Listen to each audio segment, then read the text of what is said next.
यदि तुमने भगवत प्राप्ति नहीं की तो मानव देह में हजारों ऐसे स्थान है जहां तुम संकटों में फंस जाओगे।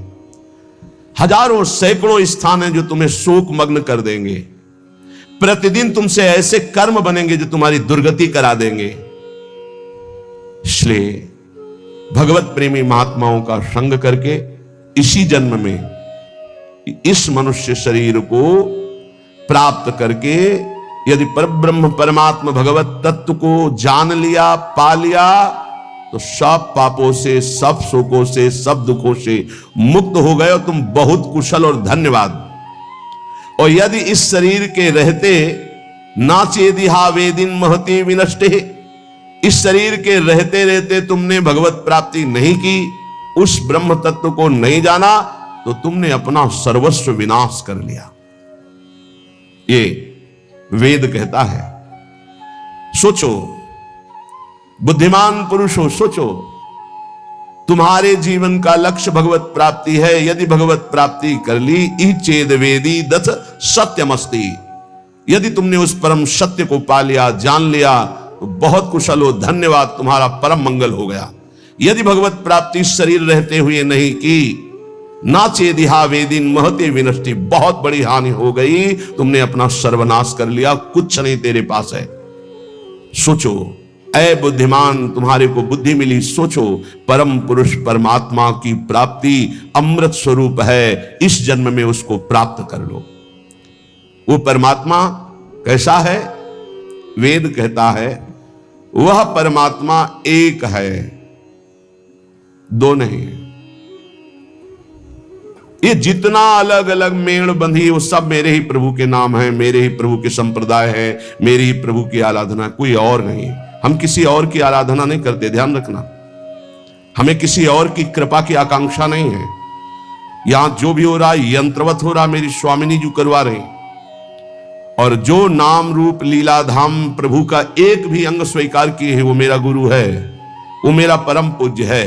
मैं किसी और का पूजन नहीं करता हूं, मैं अपने गुरु का पूजन करता हूं, मैं अपने इष्ट का पूजन करता हूं। यहां इष्ट श्यामा श्याम और पार्श्व में जितने विराजमान हुए हैं और होंगे और होते रहेंगे, वो सब मेरे गुरु होंगे। अखंड मंडलाकारम व्याप्तमेन चराचरम तत्पदम दर्शितमेन तस्मै श्री गुरुवे नमः। ये वेद कह रहा है, बिल्कुल स्पष्ट, ये दिमाग में बैठा लो। परमात्मा कैसा है? एको देवः, वो एक है। सर्वभूतेषु गूढ़ः, उस समस्त शरीरों में गूढ़ रूप से छुपा हुआ है, वो रहस्य रूप से छुपा छुपी का खेल खेल रहा है। समस्त शरीरों में एक ही परमात्मा है, समस्त उपासनाओं का एक ही परमात्मा इष्ट है। उसे कितने नामों से, अनंत नामों से बोलो, पर वो है एक। वो सर्वव्यापी है, वो इन शरीरों में भी है और वो इन जड़ में भी है, खंबे में भी है, वृक्ष में भी है, पत्थर में भी है, कहीं भी सर्वव्यापी, वो हर जगह है। जैसे यही बात कही प्रहलाद जी ने, तो कहा कहां तेरा हरि है? हिरण्यकश्यप ने तो कहा इस तलवार में, इस खंबे में, हम में, आप में, सब में हरि। खंबे में है तेरा इष्ट हरि। हाँ, एक घूसे का प्रहार किया, दहाड़ मारते हुए भगवान नरसिंह रूप में प्रकट हो गए, खंबे से प्रकट हो गए, जड़ वस्तु से भगवान का अवतार हो गया। वो अंतर्यामी रूप से सर्वभूतों के अंदर विराजमान, सब जगह विराजमान है। वो सबके कर्मों का अधिष्ठाता है, वो देख रहा है तुम क्या कर रहे हो, इसलिए भोगना पड़ेगा। किसी और के देखने की जरूरत नहीं। कर्माध्यक्ष वो परमात्मा, वो देख रहा है तुम्हें। डरो उससे, डरो। पाप कर्म करते समय ध्यान रखो, तुम्हें देख रहा है कोई, वो है परमात्मा, वही कर्माध्यक्ष है, वही न्यायाधीश है, वो स्वयं देख रहा है। किसी की वकालत की जरूरत नहीं, गवाही की जरूरत नहीं, साक्षी की जरूरत नहीं। वो समस्त कर्मों का अध्यक्ष स्वामी तुम्हारे कर्मों को देख रहा है, उसका अवश्य फल तुम्हें देगा। जो इस मनुष्य देह को प्राप्त करके भगवत प्राप्ति नहीं करता है, वो अपना भारी पतन कर रहा है। पर भगवत प्राप्ति कौन कर सकता है? जिसको कोई भी त्रिभुवन का भोग ललचाए ना, भ्रष्ट ना कर पाए। ये तैयारी करनी पड़ेगी ये सत्संग से। और पक्का हमने देखा है, पक्का देखा है और देख रहा हूं, जैसे जैसे सत्संग हो रहा है, जैसे जैसे भजन हो रहा है, जैसे जैसे बात समझ में आ रही, तो सबसे बड़ा तूफान जीवन का होता है नवयौवन अवस्था। बहुत ध्यान से प्रसंग सुनना है। जब तक भोगों की आसक्ति आपके अंदर किसी भी भोग की रहेगी, तब तक आपको भगवत प्राप्ति का उत्साह नहीं होगा। एक बार ये जो प्रसंग चल, एक बार नचिकेता नाम के ब्रह्म ऋषि के पुत्र थे वो, तो उनका जन्मोत्सव मनाया जा रहा था। तो जन्मोत्सव में अब वो ब्रह्म ऋषि थे, तो बहुत से ब्रह्म ऋषियों को बुलाया, मंत्रोच्चारण हुए वेदों के, फिर गौएं दान की। तो नचिकेता ने देखा गलत हो रहा है, उन्हीं का जन्मोत्सव था। अच्छी अच्छी गौएं गौशाला में रख ली गई हैं, और जो कम दूध देती हैं या जो दूध देना छोड़ने वाली हैं, वो गौएं दान की जाए। तो उन्होंने दान करते समय ही पिता से कहा कि मुझे ये आपकी दान पद्धति ठीक नहीं लग रही। ऋषि पुत्र ऋषि थे, तो एक तरह से पिता का अपमान हो रहा है और पिता की निंदा हो रही है। उन्होंने कहा आप ये ऐसी दुबली पतली गौएं दान कर रहे हो, स्वस्थ गौएं, नई ब्याई हुई गौएं आप दान नहीं कर रहे हैं, ये दान पद्धति के विपरीत आप दान क्यों कर रहे हैं? गौएं किसके लिए रखे हैं? मेरे लिए ना, मैं पुत्र हूं ना, तो आप दान मेरे लिए ही तो कर रहे हैं, तो आप ऐसा दान क्यों कर रहे हैं? तो मेरे को किसको देते हैं? मेरे लिए गौएं, तो मेरे को किसको देते हैं? तो उनका तुम्हें मृत्यु को देता हूं, जा। बड़े क्रोध में हुए और जा यमपुरी की यात्रा कर। और वो ब्रह्म ऋषि, एक एक शब्द सत्य होता है सत्य बोलने वालों का। तत्काल यमपुरी के लिए नचिकेता, अब अपराध था नहीं, इसलिए सशरीर यमपुरी गए। अब जो ही यमपुरी में पहुंचे, तो जो 12 महाभागवत है उनमें एक धर्मराज जी को भी कहा गया है। पापियों के लिए वो यम भयानक रूप है और धर्मात्माओं के लिए धर्मराज स्वरूप है। वहां वो थे नहीं, वो ब्रह्म सभा में किसी कार्य हेतु गए हुए थे। उनकी पत्नी ने आतिथ्य सत्कार करते हुए नचिकेता को वहां रखा कि जब तक धर्मराज जी नहीं आते हैं तब तक आप विराजमान रहिए। धैर्यपूर्वक वहां रहे। जब धर्मराज जी आए, उनको कुछ बताना नहीं होता, वो सर्वज्ञ है। तत्काल देखा कि हाँ इनका कैसे आगमन हुआ, जान गए, बहुत प्रसन्न हुए। हे ऋषि बालक, मैं तुम्हें हृदय से सम्मानित करता हूं, मेरा आतिथ्य स्वीकार करो। अर्घदान किया धर्मराज जी ने और कहा मैं तुम्हारी धर्मनिष्ठा, सत्यनिष्ठा और परम पवित्र दूसरों के प्रति सुख बुद्धि का नमस्कार पूर्वक प्रशंसा करता हूं। मैं बहुत प्रसन्न हूं, बोलो तुम क्या चाहते हो? उन्होंने कहा मैंने सुना है कि आपको ब्रह्म बोध है, अध्यात्म विद्या के आप परम ज्ञाता हैं, मैं आपसे आत्मज्ञान चाहता हूं। उनका नहीं, तुम पृथ्वी का सम्राट पद स्वीकार करो, सुंदर सुंदर नवयुवतियां रानियों के रूप में तुम्हें मिलेंगी, मैं तुम्हें सम्राट पद में अभिषिक्त करूंगा। मृत्युलोक का सबसे बड़ा बलशाली, स्वस्थ रहकर हजारों वर्ष तक भोगों को भोगने वाला, चिंतित पदार्थ तत्काल उपस्थित हो जाएंगे, जो सोचोगे वही हो जाएगा, ऐसा तुम्हें आशीर्वाद देता हूं। बोले नहीं चाहिए मुझे आत्मज्ञान चाहिए, छोड़ो। मैं तुम्हें स्वर्ग का देवराजेंद्र पद देता हूं, नवीन नवीन अप्सराएं तुम्हारी सेवा में रहेंगी, स्वास्थ्य भोग वैभव देवता तुम्हारे अधीन रहेंगे, ऐसा मैं तुम्हें वरदान देता हूं। बोले नहीं चाहिए, मुझे सिर्फ आत्मबोध चाहिए, आत्मज्ञान चाहिए। क्या क्या नहीं लालच दिया, जब कोई भी बात स्वीकार नहीं कहा, आत्मज्ञान चाहिए, तब बोले हे नचिकेता तुम महान हो। जब कोई भगवत मार्ग में चलना चाहता तो उसके सामने दो वस्तुएं होती है, एक श्रेय और एक प्रेय। श्रेय कहते हैं जिससे भगवत प्राप्ति होती है, प्रेय कहते हैं जिनसे भोगों की प्राप्ति होती है। दोनों सामने रखे जाते हैं, किनके? हमारे तुम्हारे ऐसे साधारण के नहीं, जिनका दृढ़ लक्ष्य बन गया भगवत प्राप्ति। अब जो भोग चाहिए वो सब मिलेगा उसको, फ्री मिलेगा, भोगो, और उत्तम भोग उसको एकांत में दिया जाएगा, भोगो। अगर प्रेय भोग लिया तो श्रेय की प्राप्ति का अधिकार क्षीण होने लगता है। अगर प्रेय को ठुकरा दिया तो श्रेय की प्राप्ति, श्रेय माने कल्याण, परम भगवत प्राप्ति, परमानंद की प्राप्ति, प्रेय भेजा जाएगा। यहां तो प्रेय के लिए ही श्रेय को स्वीकार कर रहे हैं, भगवान को साधन मान रहे हैं और भोगों को साध्य मान रहे हैं, जबकि साध्य भगवान होने चाहिए, भोगों को साधन बना दो। नचिकेता तुमने प्रेय को ठुकराया है, तुम श्रेय के अधिकारी हो। ध्यान देना, ये भगवत पार्षद हैं सब, ऐसे आप आगे नहीं बढ़ेंगे, आपके लिए भेजा जाएगा, ये ले लो भगवान को छोड़ो, ये ले लो भजन छोड़ो, ये ले लो। कोई वासना लेके जाओगे, भरपूर वो वासना की पूर्ति की जाएगी भजन छुटवाने के लिए। ये अंदर बैठा ये संतवाणी इसीलिए सुना रहे बड़े बड़े महापुरुषों की। प्रेय और श्रेय दोनों साधक के सामने रखे जाते हैं। बुद्धिमान उपासक को दोनों पर भली भांति विचार करना है कि ये प्रेय तो बहुत जन्मों में भोग चुका हूं, अब इस जन्म में नहीं, इस जन्म में मुझे भगवत प्राप्ति करनी है। वो श्रेष्ठ बुद्धि परम कल्याण के साधन के सामने समस्त भोग सम्मान प्रतिष्ठा को त्याग करके श्रेष्ठ समझकर भगवत प्राप्ति को आगे बढ़ता नहीं चाहिए। परंतु जो मंद बुद्धि वाला होता है वो योगक्षेम की इच्छा रखकर भोगों को स्वीकार कर लेता है और परम कल्याण से वंचित हो जाता है। बहुत सुंदर प्रसंग है। हे नचिकेता, उन्हीं मनुष्यों में तुम ऐसे निष्प्रिय निकले कि तुमने न मृत्युलोक न स्वर्गलोक न किसी भी भोग को स्वीकार किया। तुमने अत्यंत सुंदर लुभावने हमारे दिए हुए भोगों को ठुकरा दिया। तुम्हें सुंदर रूप मिलता, सम्राट पद मिलता, परलोक में सब भोग मिलते, तुमने भली भांति उनका त्याग कर दिया, कहीं नहीं विचलित हुए। मेरे लोभ देने पर भी तुमने संपत्ति श्रृंखला को ही छोड़ दिया। तुम किसी लोभ में नहीं फंसे जिसमें प्रायः सब फंस जाते हैं। ये अज्ञान के द्वारा ग्रसित लोग अपने को बुद्धिमान और विद्वान मानने वाले ये भोगों में कैसे फंस जाते हैं। ये मूर्ख हैं जो भगवान को प्राप्ति के इस मानव देह में तप और संयम जितेंद्रियता का त्याग करके ये भोगों में फंस जाते हैं, फिर नाना योनियों में भटकते हैं, ठोकरें खाते हैं। इनकी वही दशा है जैसे अंधे के पीछे कोई अंधा लाठी पकड़कर चले, दोनों कुएं में गिर जाएं। ऐसे ये अपने को समझते तो बुद्धिमान है, विद्वान है, पर जो भोगों में रत है वो मूर्ख हैं। वो नाना योनियों में भटकेंगे और उनके पीछे चलने वालों की वही दशा होगी जो अंधे की लाठी पकड़ करके अंधा चलता है तो दोनों कुएं में गिरते हैं। अंधे नैव नियमाना यथांधाः, कठोपनिषद। नित्य नचिकेता, तू ज्ञान स्वरूप आत्मा है।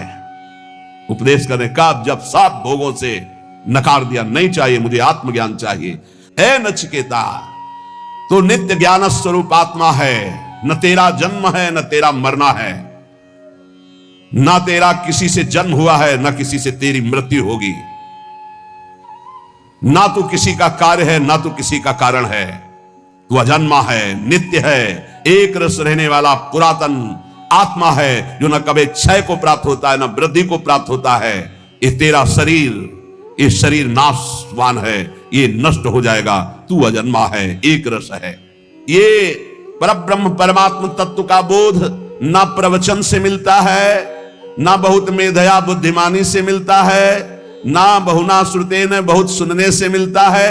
ये जिसको वर्ण कर लेता है उसको अनुभव में आता है। वर्ण कौन? आत्मा किसको वर्ण करता है? गुरुदेव रूप से आत्मा जिसे वर्ण, आत्मा हरिवंश प्रगट परमानंद श्री हरिवंश प्रमाणमनम, जिसे गुरुदेव स्वीकार कर लेते हैं और जब गुरुदेव उसका बोध कराते हैं, इसीलिए कहा मोक्ष मूलम गुरु कृपा, मंत्र मूलम गुरु वाक्यम। ये बहुत सुनने से, बहुत प्रवचन करने से, बहुत बुद्धिमान होने से आत्म तत्व का बोध नहीं होता। आत्म तत्व का बोध होता है आत्मस्वरूप गुरुदेव जिसे स्वीकार कर लेते हैं, जो गुरुदेव की आज्ञा में चलता है उसे बोध हो जाता है।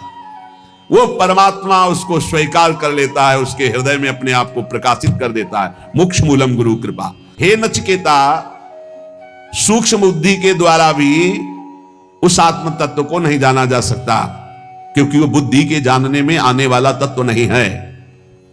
गोस्वामी तुलसीदास जी, बुद्धि मन वाणी इनकी तर्कना राम जी तक नहीं पहुंच सकती। राम जी आके इसमें विराजमान हो जाते हैं। बिल्कुल वही बात, न प्रवचन सुनने से, न प्रवचन करने से, न बहुत बुद्धिमान होने से परमात्मा की प्राप्ति कर ले, ऐसी बात नहीं है। परमात्मा जिसे स्वयं गुरु रूप से वर्ण करके कृपा करता है, उसके हृदय में वो बोध रूप से प्रकाशित हो जाता है। और बहुत बढ़िया बात है, उस परमात्म तत्व को न शुभ साधनों से प्राप्त किया जा सकता है और ना अशुभ आचरणों से उसको छोड़ा जा सकता है। इसीलिए जो सिद्ध हो जाते हैं फिर उनके ऊपर वेद शासन नहीं रहता। कह रहे नाविरतो दुश्चरिता न शांतो न सबाहिता, जो अपने स्वरूप को गुरु कृपा से प्राप्त हो गया है तो वो शुभ आचरणों से प्राप्त नहीं हो सकता और अशुभ आचरणों से उसकी निवृत्ति नहीं हो सकती। वो अपने स्वरूप में ही रहता है। जो अशांत चित्त है, जिसने अपनी मन और इंद्रियों को समर्पित नहीं किया गुरुदेव के चरणों में, उसे प्राप्त नहीं कर सकता। अशांत चित्त, कभी मन मानी नहीं, अपने इंद्रिय और मन को गुरु आज्ञा। इसलिए उपनिषद पढ़ के देखो 12-12 वर्ष तक कई ऐसे प्रसंग आते हैं, गए हैं ब्रह्मबोध करने, कहा जाओ गाय चराओ जाके, बहुत वर्षों तक उनकी परीक्षा हुई गाय चराने की। 15 दिन में मिलते रहिए, जंगल में जाइए, 15 दिन बाद आए, बड़ा शरीर स्वस्थ। तुम्हारा शरीर स्वस्थ कैसे है? गुरुदेव भिक्षा मांगकर पा लेते हैं और गाय चराते हैं। किसने आदेश किया था भिक्षा मांगने का? हमने तो सिर्फ गाय चराने का आदेश किया था। शब्दों पर गलती हुई गुरुदेव। भिक्षा मांगकर गुरुदेव को अर्पित करके उनके आदेशानुसार पाया जाता है। आपने तो बड़ा अपराध कर दिया, आगे से गुरुदेव भिक्षा नहीं मांगेंगे, आ जाओ गाय चराओ। फिर कुछ दिनों बाद आए, फिर स्वस्थ। कैसे स्वस्थ कैसे हो? तुम्हारी हड्डी हड्डी सूखी क्यों नहीं? गुरुदेव गाय का दूध ले लेता हूं, बहुत हजारों गाय है, गाय तो मेरी है, तुम्हारा अधिकार दूध पीने का कैसे? मैंने आदेश किया? नहीं गुरुदेव, बिना आदेश के हमारी गायों का दूध लेना मतलब चोरी करना, यह अपराध है। जी जाओ गाय चराओ। फिर काफी दिनों बाद आए तो फिर स्वस्थ। स्वस्थ कैसे हो? गुरुदेव बछड़ों से जो फेन गिरता है तो हजारों गाय में फेन चाट लेता हूं, इसलिए प्राण पोषण होता है। हमारे बछड़े बड़े दयालु हैं, तुम्हें इस दशा में देख करके वो दूध अधिक गिरा देते, फेन गिरा देते, इसलिए चाट लेते। आज से वो भी नहीं चाटोगे? जी गुरुदेव। अब सब मना हो गया। एक दिन बहुत भूख लगी, आक अकौड़ा, उनको पता नहीं था कुछ जंगलों का, तो उन्होंने आक के फूल और पत्ते काफी चबा लिए। वो जहर होता है, आंखें अंधी हो गई, वो एक कुएं में गिर गए। और उन्होंने पुकारा गुरुदेव गुरुदेव गुरुदेव। जब नियत समय पर गुरुदेव के लिए पहुंचे तो गुरुदेव की पुकार जो उनके हृदय में हुई वो उनको झंकृत की। उन्होंने कहा कि खोज करो, कुछ संकट है शिष्य पर। गौएं खोजी गई तो जिस दिशा में मिली वहां आवाज लगाई गई तो एक कुआं से आवाज आ रही थी, गुरुदेव गुरुदेव। नजदीक पहुंचे, उनका बेटा तुम्हारी ये दशा कैसे हुई, कुएं में कैसे गिर गए? उनका गुरुदेव मुझे पता नहीं, मैंने किसी वृक्ष के पत्ते और फूल पा लिए। तो उनका आज्ञा कहां थी? आज्ञा के विरुद्ध क्यों किया? तुम्हें उपवास करना चाहिए था। उनका गुरुदेव आखिरी गलती, अब जीवन में कभी गलती नहीं होगी, मेरी आंखें चली गई हैं। तो उनका मैं अभी मंत्र तुम्हें देता हूं, अश्विनी कुमार देवताओं के वैद्य आएंगे और तुम्हें औषधि देंगे, अभी तुम दिव्य नेत्र वाले बन जाओगे। गुरुदेव ने मंत्र उच्चारण किया, अश्विनी कुमार आ गए।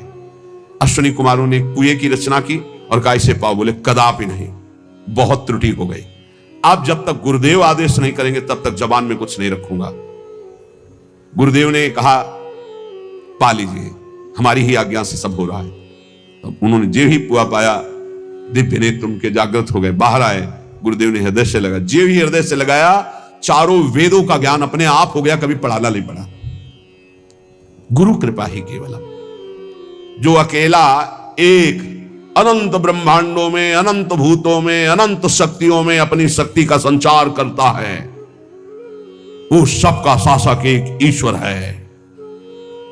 वो प्रकृति को बीज रूप से अनेक रूपों में परिणित करके विराजमान है। ये सब वही साक्षात विराजमान है, वही प्रकट रूप में दिखाई दे रहा है, वही अप्रकट सबके हृदय में विराजमान, सबसे परे सब में भरे, सबसे परे और सब में भरे। जो सबसे भरे वही सबसे परे, जो सबसे परे वही सब में भरे। यह रहस्य रघुनाथ कर बेगी न जाने कोई, और जो जाने रघुपति कृपा तो सपने मोह न होए। जो ऐसे परमेश्वर का अनुभव कर लेता है वो सदैव परमानंद में मगन रहता है। तेसाम सुखम शाश्वतम नेतरेशाम, जो सबसे परे सब में भरे ऐसा अनुभव कर ले। यो माम पश्यति सर्वत्र सर्वम च मयि पश्यति तस्याहम न प्रणश्यामि सच में न प्रणश्यति। वो कभी मेरे से दूर नहीं होता, मैं कभी उससे दूर नहीं होता। जो ये जान जाता है सब में श्री भगवान है और सब श्री भगवान में है। विराट रूप भगवान में सब वास कर रहे, सूक्ष्म रूप भगवान सबके हृदय में वास कर रहे। देखो ये वेद है, इसको समझ लोगे तो कभी संशय नहीं होगा। वो परमात्मा एक है, वो सर्वव्यापी है, वो सर्वसाक्षी है, वो कर्माध्यक्ष है, वो समस्त प्राणियों में विराजमान अकेला सबको जीवनी शक्ति, बौद्धिक शक्ति सबको वही दे रहा है। जो एक नित्य चेतन परमात्मा है वही तुम्हारे कर्मों के फल का विधान करने वाला है। इसलिए बहुत शीघ्र ज्ञान योग से, कर्म योग से, भक्ति योग से उस परमात्मा को प्राप्त कर लो और जीवन मुक्त हो जाओ। सबके कारण रूप परम देव परमात्मा को प्राप्त कर लिया तो समस्त बंधनों से मुक्त हो जाओगे। ज्ञात्वा देवम उच्यते सर्व पाशई है, सर्व बंधनों से मुक्त हो जाओगे। जीवन का परम लक्ष्य वेद कहता है, श्वेता श्वेतर वेद, आपको भगवत प्राप्ति इसी जन्म में करनी, और कोई जन्म नहीं है।